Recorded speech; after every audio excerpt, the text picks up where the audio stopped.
इस दुनिया में सबसे ज्यादा अगर हमारे ऊपर किसी का एहसान है तो हमारे माँ बाप का एहसान है।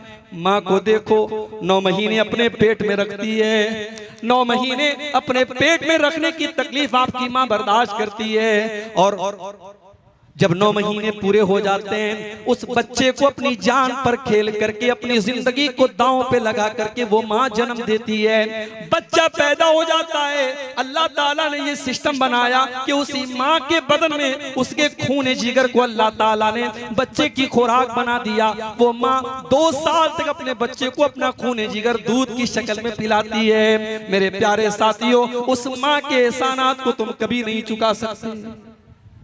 बाप को देखो, बाप को देखो, बाप रात दिन एक करके खून पसीना एक करके आपको पालता है, आपकी माँ के ऊपर खर्च करता है, आपकी परवरिश के ऊपर खर्च करता है, आपकी पढ़ाई लिखाई के ऊपर खर्च करता है। बाप अगर इस दुनिया से चला जाए तो बच्चा यतीम माना जाता है, बच्चे को दुनिया में कोई सहारा देने वाला नहीं होता है। बाप बहुत बड़ी छाया होती है, बाप अपने बच्चे के लिए बहुत बड़ा सहारा होता है। ये 2 हस्तियां हैं मेरे भाई जिनका एहसान हम कभी नहीं चुका सकते। अब्दुल्ला बिन उमर ने देखा एक आदमी खाने काबा का तवाफ कर रहा है, अपने कंधे पर अपनी बूढ़ी माँ को बिठा करके खाने काबा का तवाफ कर रहा है और बहुत खुश बना हुआ है। जब उसने तवाफ को कंप्लीट कर लिया, 7 चक्कर उसने खाने काबा के लगा लिए, अपनी माँ को कंधे पर बिठा करके उसने तवाफ करा लिया, उसने उम्रा करा लिया, उसने हज कंप्लीट कर लिया। अब्दुल्ला बिन उमर के ऊपर नजर पड़ी, कहता है कि अब्दुल्ला इब्न उमर, आज मैंने अपनी माँ का हक अदा कर दिया। मेरी माँ ने मेरे ऊपर जो एहसानात किए थे, है अब्दुल्ला इब्न उमर, आज मैंने अपनी माँ के उन एहसानात को चुका दिया, आज मैंने अपनी माँ के एहसानात का बदला उतार दिया। अब्दुल्ला बिन उमर कहते हैं वला वला ज़फ़रतन मिन ज़फ़रात उम्मिका, अरे तेरी माँ ने जब तुझे जन्म दिया था, तेरी माँ के मुंह से जो चीख की आवाज निकली थी, तेरी माँ जो चिल्लाई थी, अभी तो तूने उस आवाज का भी हक अदा न किया, अभी तो तूने अपनी माँ की चीख का भी हक अदा नहीं चुका सकते। हम और न माँ के एहसानात का बदला चुका सकते, न बाप के एहसानात का बदला चुका सकते। इसीलिए अल्लाह ताला अपनी तौहीद का ऐलान करने के बाद दूसरा हुक्म क्या दे रहा है, वह बिल वालिदैन इहसाना, अपने माँ बाप के साथ मरते दम तक भलाई करते रहो।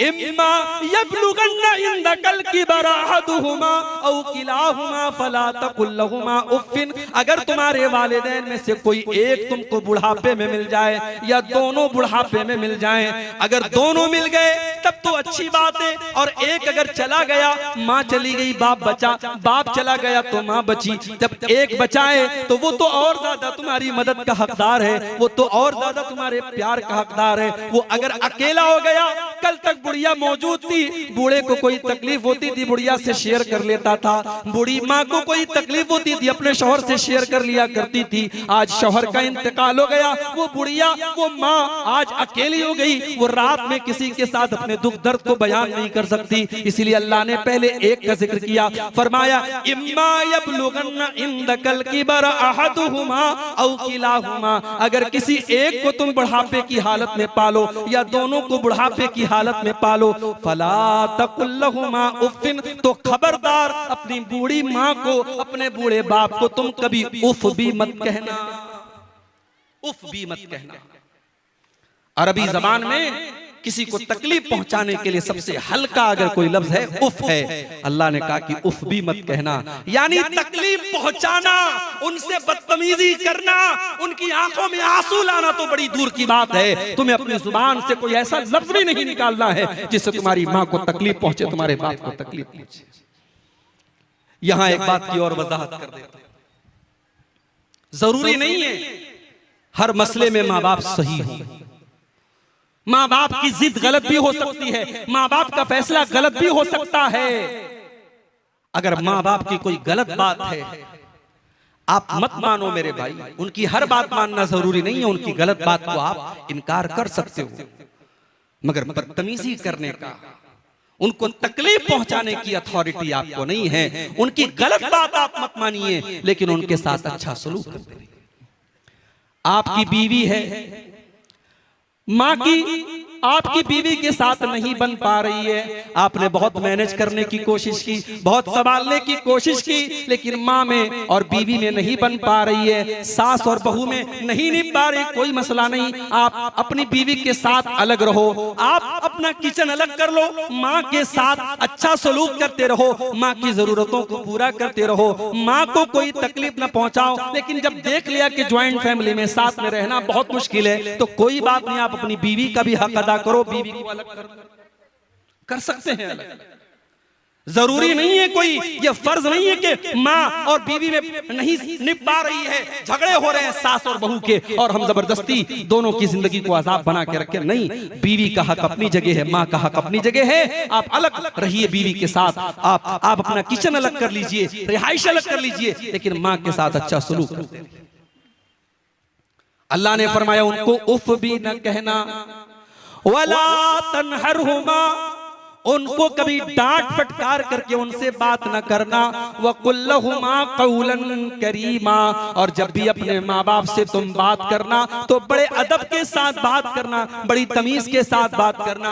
तुमने अगर आज MBBS का एग्जाम पास कर लिया, तुम डॉक्टर बन गए, तुम्हारे माँ बाप अगर अंगूठा छाप है, तब भी उनके साथ तुम्हें बदतमीजी करने की कोई अथॉरिटी नहीं है, उनके साथ तुम गलत तरीके से बात न करना। तुम डॉक्टर हो गए, तब भी उनके बेटे हो, अपनी माँ के सामने जब भी जाना, अपने बाप के सामने जब भी जाना, वो कुल्लहुमा कौलन करीमा, उनसे बड़े पोलाइटली लहजे में, बड़ी रिस्पेक्ट के साथ, बड़े सम्मान के साथ, बड़ी नरमी के साथ बात करना। और आगे क्या फरमाया, वक़्फ़िज़ लहुमा जनाह ज़ुल्लि मिनर रहमा, जिस तरीके से परिंदा आसमान से जब उतरता है, जमीन पर जब आता है तो अपने परों को समेट लेता है, अपने माँ बाप के लिए अपने परों को समेट लिया करो, यानी अपने माँ बाप के लिए अपने आप को टाइट ना बनाओ, अपने आप को हार्ड ना बनाओ।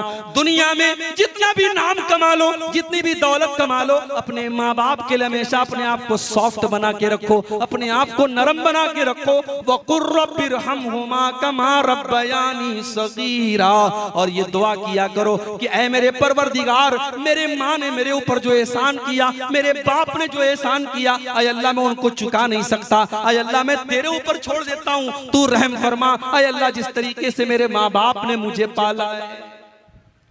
मगर आज का नौजवान तो माशाअल्लाह मोबाइल चलाने में एक्सपर्ट है, मोबाइल चलाने में एक्सपर्ट है, लेकिन अपनी माँ और बाप के मरने के बाद इस काबिल भी नहीं है कि जनाजे की नमाज खड़े होकर के अपने माँ बाप की जनाजे की नमाज पढ़ सके। अरे ऐसी औलाद से तो बे औलाद बेहतर है। अगर बाप मर गया और माँ मर गई और औलाद अगर इस काबिल भी नहीं है कि अपने माँ बाप की जनाजे की नमाज खड़ी होकर के पढ़ सके, तो ऐसी औलाद किस काम की? कम से कम इस लायक बनो कि कल माँ दुनिया से चली जाए, कल बाप दुनिया से चला जाए, तो खड़े होकर के जनाजे की नमाज में अपने बाप के लिए, अपनी माँ के लिए मग़फ़िरत की दुआ कर सकते। और मेरे भाइयों, ये मदरसे, ये छोटे छोटे मदरसे हैं ना, इनको हकीकत, ये मदरसे बंद हो गए तो आपके बच्चों को जो छोटी छोटी जो दुआएं आती हैं, ये दुआएं भी कोई सिखाने वाला नहीं होगा। कम से कम इसी बहाने आपके बच्चे ठीक है, मदरसे के बाद आगे की तालीम नहीं हासिल कर सके, स्कूल में चले गए, कॉलेज में चले गए, लेकिन अगर उनकी बुनियाद मजबूत है, उन्होंने प्राइमरी तक और उसके बाद तो 4 दर्जे अगर इन मदरसों में पढ़ा होगा आपके लड़कों ने, आपकी लड़कियों ने, आपकी बच्चियों ने, तो इंशाअल्लाह वो इस लायक तो रहेंगे कि जब जिंदगी में हाथ उठाएंगे तो अपने माँ बाप के लिए मग़फ़िरत की दुआ कर सकेंगे। और एक बात बोलूं, माँ बाप के लिए मग़फ़िरत की दुआ करना ये भी बड़े नसीब की बात है। सबको नसीब नहीं होता है ये। इब्राहीम अलैहिस्सलाम इतने बड़े नबी हैं, उनका बाप मुशरिक था, उनका बाप आज़र मुशरिक था, और इब्राहीम अलैहिस्सलाम अपने बाप से वादा करते हैं कि अब्बा जान, मैं आपके लिए अल्लाह से माफी मांगूंगा, मैं अल्लाह से मग़फ़िरत की दुआ करूंगा, लेकिन अल्लाह ने मना कर दिया। अल्लाह ने कहा नहीं, ऐ इब्राहीम, तुम्हारा बाप मुशरिक है और मुशरिक के लिए मग़फ़िरत की दुआ नहीं की जा सकती। इब्राहीम अलैहिस्सलाम चाह करके भी अपने बाप के लिए मग़फ़िरत की दुआ नहीं कर सके। हमारे प्यारे नबी अल्लाह के आखिरी नबी अपनी माँ के लिए मगफरत की दुआ करना चाहते थे। आपने अल्लाह से इजाजत मांगी, अल्लाह ने इजाजत नहीं दी। फिर आपने इजाजत मांगी, अय अल्लाह मैं अपनी माँ की कब्र पर जाना चाहता हूँ। अल्लाह ने इजाजत दी। आप अपनी माँ की कब्र पे गए। 6 साल की उम्र में माँ को खोया था आपने। माँ का प्यार याद किया, माँ की ममता याद की। आपकी आंखें भर आईं, आपकी आंखों से आंसू बहने लगे। लेकिन आप इतने मजबूर थे, आप अपनी माँ के लिए मगफरत की दुआ नहीं कर पाए। मेरे भाइयों, अगर आज अल्लाह ने हमारे माँ बाप को मुसलमान बनाया है, हमारे माँ बाप को तौहीद वाला बनाया है, हम बहुत बड़े खुश नसीब हैं। हम अपनी माँ के मरने के बाद, अपने बाप के मरने के बाद कम से कम अपने माँ बाप के लिए मगफरत की दुआ तो कर सकते हैं। अपने माँ बाप के लिए अल्लाह ताला से माफी तो मांग सकते हैं। अगर माँ मुशरिक हो या बाप मुशरिक हो तो उनके लिए मगफरत की दुआ करना भी जायज नहीं है। तो ये छोटी सी दुआ है, याद कर लो, रब्बिरहमहुमा कमा रब्बयानी सगीरा। जब भी दुआ के लिए हाथ उठाया करो, ये दुआ जरूर मांगा करो, ऐ अल्लाह मेरे माँ बाप पर रहम फरमा, जिस तरीके से बचपन में उन्होंने मुझे पाला। 2 चीजें हो गई, अब तीसरी चीज। अच्छा, तीसरी चीज बयान करने के पहले अल्लाह ताला ने बीच में एक और बात बयान। कभी कभी ऐसा भी होता है कि हम अपने माँ बाप के साथ अच्छा सलूक करते हैं, मगर माँ हमसे खुश नहीं रहती, बाप हमसे खुश नहीं रहता। हमारा दिल साफ है, हम खुश रखने की कोशिश कर रहे हैं, लेकिन माँ नहीं खुश रह रही है, बाप नहीं खुश। उस सूरत में क्या किया जाए? अल्लाह ने इस सवाल का भी जवाब दे दिया। रब्बुकुम आलमु बिमा फी नुफूसिकुम इन तकूनु सालिहीना फइन्नहु काना लिल अव्वाबीना गफूरा। ऐ मेरे बंदो, अगर तुम्हारा दिल साफ है, अगर तुम्हारी नीयत साफ है, अगर तुम अपने माँ बाप को खुश करना चाहते हो, तुम्हारे दिल में कोई चोर नहीं है, तुम्हारे दिल में कोई खोट नहीं है, तो कोई बात नहीं, अल्लाह ताला तुमको माफ कर देगा। अगर माँ तुमसे खुश नहीं हो पा रही है, बाप तुमसे खुश नहीं हो पा रहा है, तुम अपनी तरफ से भरपूर कोशिश कर रहे हो, तो कोई बात नहीं, तुम अल्लाह ताला से माफी मांग लो, अल्लाह माफ कर देगा, उसमें तुम्हारी कोई खता नहीं है। उसके बाद तीसरा हुक्म, व आतिज़ल कुर्बा हक़्क़हु वल मिस्कीन वब्नस सबील। अपने रिश्तेदारों को उनका हक दिया करो, और गरीबों को उनका हक दिया करो, और मुसाफिरों को उनका हक दिया करो। पहले रिश्तेदार का जिक्र किया, रिश्तेदार का जिक्र किया। भाई साहब, आप बड़े दान पुण्य करने वाले हैं, मदरसे में आपने 1 लाख रुपया चंदा दे दिया, आपका सगा भाई बीमारी में मुब्तला हो गया, कैंसर जैसी बीमारी में मुब्तला हो गया, हॉस्पिटल में लाखों का खर्च है, बैंक से लोन लेकर के वो बेचारा इलाज करवा रहा है, और आपको अल्लाह ने करोड़ों नवाजा है, आप अपने भाई की मदद नहीं कर पाए। ऐसी दौलत किस आपने मदरसों में, मस्जिदों में और गरीबों को बहुत दिया। अगर आपका अपना रिश्तेदार, आपका भाई, आपका भतीजा, आपका कोई करीबी रिश्तेदार है और वो अगर जरूरतमंद है, तो वो सबसे ज्यादा हकदार है आपकी ज़कात का, आपके सदका खैरात का, आपके दान का। अल्लाह के नबी फरमाते हैं, अस्सदक़तु अला ज़िर्रहिम सिंतान सदक़तुन वसिलतुन। अगर अपने रिश्तेदार को ज़कात दोगे, अपने रिश्तेदार को सदका दोगे, तो डबल सवाब मिलेगा, ज़कात का भी सवाब मिलेगा, सदका का भी सवाब मिलेगा, और रिश्तेदार के साथ रिश्ता जोड़ने का भी सवाब मिलेगा। आपके माल में रिश्तेदार का भी हक है मेरे भाई। इसलिए जब मदद करो तो रिश्तेदारों को खास तौर से तरजीह दो कि आपके रिश्तेदारों में कौन जरूरतमंद है। उसके बाद फरमाया वल मसाकीन, और गरीबों की मदद करो, वब्न सबील, और जो मुसाफिर बन करके तुम्हारे घर पे आया है, मेहमान बन के घर पे आया है, उस मेहमान की इज्जत करो, उस मुसाफिर को अगर मदद की जरूरत है उसकी मदद करो। यहां तक कि अगर कोई मुसाफिर आया है, जरूरतमंद है, तो आप ज़कात की रकम में से भी उसकी मदद कर सकते हैं। अल्लाह ने ज़कात के फंड्स में से भी मुसाफिर का जिक्र किया है। अगर कोई मुसाफिर है, सफर में बेचारा लुट गया, पिट गया, तो उसकी मदद आप ज़कात की रकम से भी दे सकते हैं। तो ये तीसरा हुक्म अल्लाह ने दिया कि रिश्तेदार को दो, गरीबों को दो, और मिस्कीनों को। चौथा हुक्म, वला तुबज़िर तबज़ीरा। और ऐ मेरे बंदो, तुम फजूल खर्ची न करना, तुम नाजायज जगहों पर पैसे खर्च न करना, हराम जगहों पर अपना माल खर्च न करना। यहां अल्लाह ने क्या लफ्ज इस्तेमाल किया? तबजीर। आप लोग खेती करने वाले किसान लोग हैं, आप बड़ा अच्छे तरीके से समझेंगे इसको। तब्जीर का लफ्ज बना है बज्र से, और बज्र कहते हैं बीज को। अगर आपने बीज को खेत में सही जगह डाला है तभी खेती होगी, वरना खेती नहीं होगी। अल्लाह ने माल को बीज करार दिया है। माल कोई वेस्ट चीज नहीं है, आप अपने माल को बर्बाद नहीं कर सकते, माल को सही जगह इस्तेमाल करो। इसीलिए उलमा कहते हैं कि अगर आप फजूल खर्ची करते हैं, मिसाल के तौर पर आपकी ताकत 1000 रुपए का कपड़ा पहनने की है, लेकिन आप 2000 का कपड़ा पहन रहे हैं। आपकी ताकत 1000 रुपए का खाना खाने की है, लेकिन आप 2000 का खाना खा रहे हैं, तो ये फजूल खर्ची है, ये इसराफ है। लेकिन हराम जगह पर 1 पैसा भी खर्च करना ये तब्जीर है, और यहाँ अल्लाह ने तब्जीर करने से मना किया। फरमाया वाला तो बज़िर तब्जीरा, नाजायज जगहों पर, हराम जगहों पर अपना माल खर्च न करना। इन्नल मुबज़्ज़िरीन कानू इख़वान शयातीन व कान शैतानु लिरब्बिही कफूरा। फजूल खर्ची करने वाले, हराम जगह पर पैसा खर्च करने वाले, शराब पर पैसा लुटाने वाले, जिना पर पैसा लुटाने वाले, लड़कियों पर नाजायज पैसा खर्च करने वाले, हराम जगहों पर पैसा खर्च करने वाले, वो शैतान के भाई। आज होता है किसी लड़की से ताल्लुक कायम हुआ, अब वो लड़की से कह रही मेरे मोबाइल का रिचार्ज कर दो, ये फट से रिचार्ज कर देता है। घर में छोटा भाई छोटी बहन, उसके मोबाइल का रिचार्ज खत्म हो गया, वो 10 बार कह चुका है ये रिचार्ज नहीं करता है, और वो लड़की जिससे ताल्लुक कायम है उसने एक बार कहा, इसने फट से रिचार्ज कर दिया। क्यों? क्योंकि यहाँ गलत ताल्लुक है, यहाँ नाजायज ताल्लुक है। हराम जगह पर 1 पैसा भी खर्च करना ये तब्जीर है, और अल्लाह ने कहा कि तब्जीर करने वाले शैतान के भाई।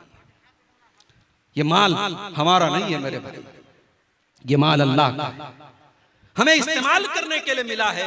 ये माल हमारी प्रॉपर्टी नहीं है, ये अल्लाह की प्रॉपर्टी है। ये माल अल्लाह ने हमें इस्तेमाल करने के लिए दिया है। इसीलिए क़यामत के दिन 5 सवालों का जवाब दिए बगैर हम कामयाब नहीं हो सकते।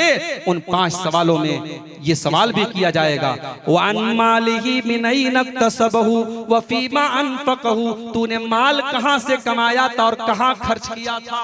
कहां से कमाया, आपका सोर्स ऑफ इनकम क्या था, और आपने कहां खर्च किया, आपको उसका भी हिसाब देना है। माल आप ये समझ करके खर्च ना करें हम आजाद हैं, जहां चाहे वहां खर्च कर सकते हैं।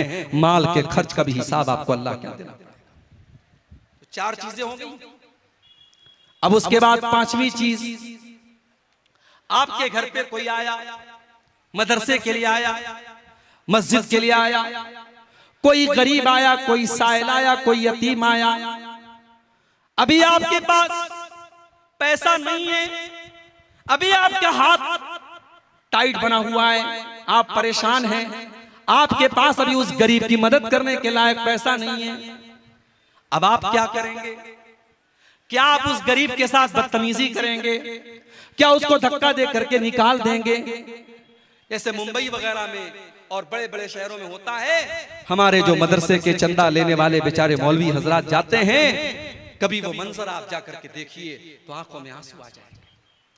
जिस तरीके से फकीरों की लाइन लगी रहती है, भीख मांगने वालों की लाइन लगी रहती है, मदरसे के लिए सफीर हजरात ये अपना झोला लेकर के और रसीद लेकर के लाइन लगा करके खड़े रहते हैं, और उनको ज़कात इस तरीके से दी जाती है जैसे भीख बांटी जा रही है। याद रखो मेरे भाई, आप ज़कात दे रहे हैं, कोई एहसान नहीं कर रहे हैं। आपको अगर अल्लाह ने 1 लाख का मालिक बनाया है, 1 लाख में 2500 रुपया आपको ज़कात देना है। अगर अल्लाह ने आपको 1 करोड़ का मालिक बनाया है, 1 करोड़ में 2.5 लाख रुपया आपको ज़कात देना है, और वो ज़कात अल्लाह का हक है, आपके माल में अल्लाह का हक है। अगर कोई ज़कात लेने के लिए आपके घर पे जा रहा है, उसका एहसान मानिए, उसके साथ बदतमीजी मत कीजिए। अल्लाह ने फरमाया व इम्मा तुरिज़न्ना अनहुम इब्तिगा रहमतिन मिर रब्बिका तरजूहा फकुल लहुम क़ौलन मैसूरा। अगर किसी गरीब को देने के पास तुम्हारे पास उस गरीब को देने के लायक पैसा नहीं है, तुम्हारा हाथ अभी टाइट बना हुआ है, तो उसको बड़े प्यार से, बड़ी नरमी से उसको टाल दो। उससे कहो कि बाद में आ जाना, अभी मेरे पास ताकत नहीं है। उससे झिड़क करके, उससे बदतमीजी के साथ बात मत करना। अल्लाह, किसी गरीब के साथ आपको बदतमीजी से बात नहीं करना है। आप पैसे वाले, आप हैसियत वाले हैं, तो क्या गरीब की अपनी इज्जत और उसकी अपनी हैसियत नहीं होती? किसी साइल और किसी मांगने वाले को भी आपको बदतमीजी से बात नहीं करना है। अल्लाह ने अपने नबी से फरमाया, वो अम्मा साइला फला तनहर, ऐ नबी आप किसी साइल को, किसी मांगने वाले को कभी झिड़क करके बात मत कीजिए। आपको देना हो तो दे दीजिए, ना हो तो मना कर दीजिए, लेकिन बदतमीजी करने का, झिड़कने का, डांटने का अधिकार आपको नहीं है। तो ये पांचवी नसीहत अल्लाह ने की कि अगर आपको देने के लायक पैसा नहीं है तो आप नरमी के साथ और प्यार के साथ बात करके टाल दीजिए।